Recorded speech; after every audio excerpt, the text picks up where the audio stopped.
What if your worth wasn't a vote to be counted? We measure ourselves in compliments. Why? Why do we crave applause, even in empty rooms? How much of me is shaped by who claps when I speak? Today, we're gonna talk about seeking validation, hunger for approval, compliments, and the trap within. Keep listening.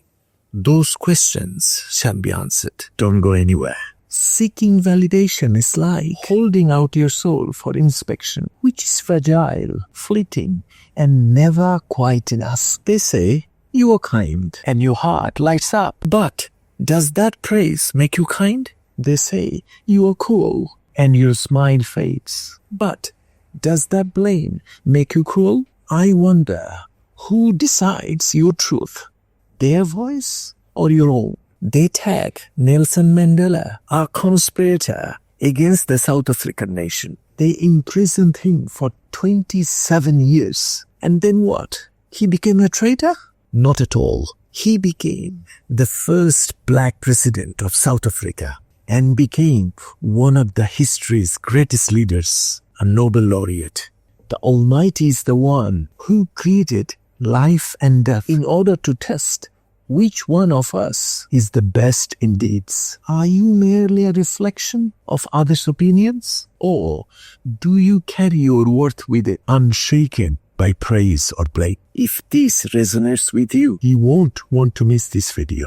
It might just help you rediscover something within yourself. So stay with me. Thomas Alva Edison. Do you know what? Edison's teacher called him adult, too stupid to learn anything. At a stage, his mother decided to stop sending him to school. Instead, she decided to homeschool him, encouraging his curiosity and passion for learning. This freedom allowed Edison to experiment and develop his problem-solving skills. Even when he grew up, Edison faced constant skepticism. Many doubted his ambitious ideas. He failed 1,000 times at inventing the light bulb. Then what?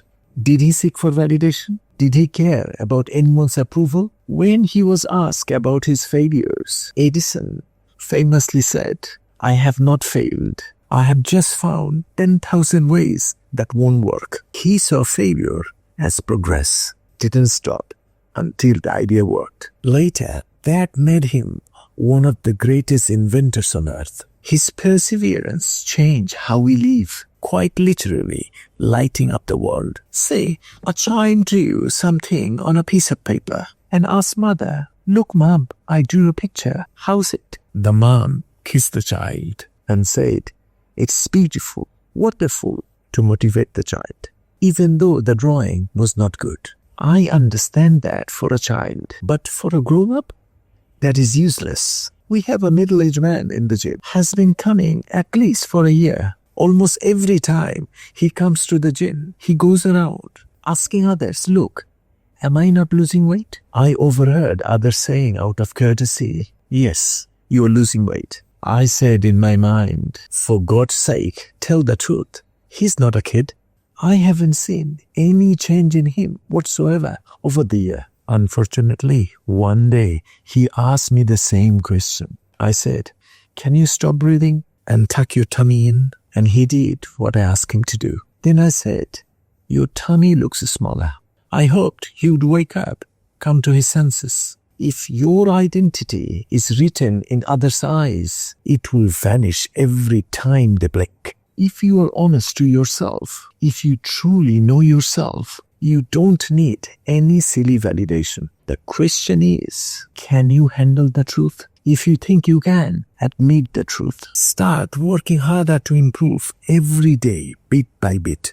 Confucius says, what the superior man seeks is in himself, what the small man seeks is in others. Don't miss the validation trap, part 2. Have a lovely day.